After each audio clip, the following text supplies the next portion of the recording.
విద్యార్థి డాల్విన్ తల్లిదండ్రులను పరామర్శించేందుకు ఆ రాష్ట్ర ఎంపీలు రాధాకృష్ణన్, సదాశివన్ మార్చురి దగ్గరకు వచ్చారు. మృతుల కుటుంబ సభ్యులను ఆమ్ ఆద్మీ పార్టీ ఎంపీ స్వాతి మలివాల్ పరామర్శించారు.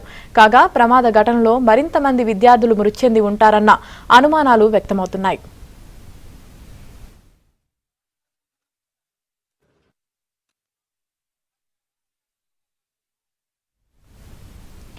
ఢిల్లీ కోచింగ్ సెంటర్లో ప్రమాదంపై విద్యార్థులు ఆగ్రహం వ్యక్తం చేస్తున్నారు.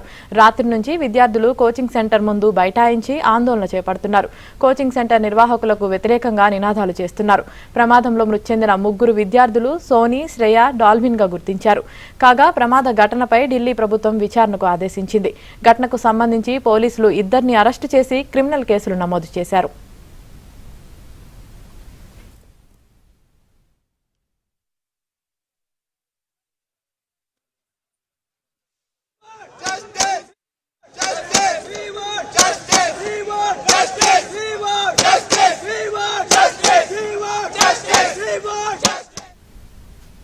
పాత రాజేందర్ నగర్లోని రావ్ ఐఏఎస్ స్టడీ సెంటర్ వద్దకు భారీగా వరద నీరు ముంచెత్తింది. కొందరు విద్యార్థులు అక్కడ చదువుకుంటుండగా హఠాత్తుగా వరద పోటెత్తి సెల్లార్ పూర్తిగా నీటితో నిండిపోయింది. కోచింగ్ సెంటర్లోకి వరద నీరు చేరే సమయానికి దాదాపు 30 మంది విద్యార్థులు లోపల ఉండిపోయారు. ఎన్డీఆర్ఎఫ్, స్థానిక పోలీసులు, అగ్నిమాపక శాఖ సిబ్బంది ఘటనా స్థలానికి చేరుకొని సహాయక చర్యలు చేపట్టారు. మొదట ఒక విద్యార్థి మృతదేహాన్ని వెలికితీశారు. కొన్ని గంటల తర్వాత మరో 2 విద్యార్థుల మృతదేహాలు లభించాయి. బేస్మెంట్లో 7 అడుగుల మేర నీరు నిండినట్లు అధికారులు తెలిపారు.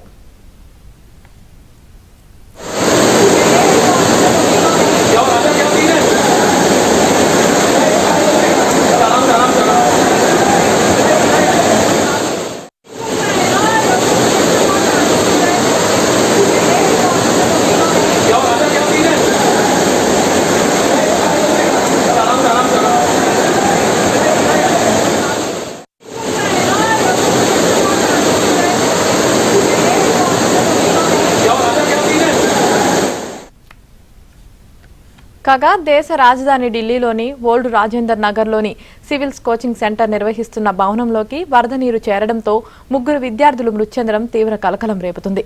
ఈ ఘటనకు ఆ ప్రభుత్వమే పూర్తి బాధ్యత వహించాలని బీజేపీ డిమాండ్ చేస్తుంది.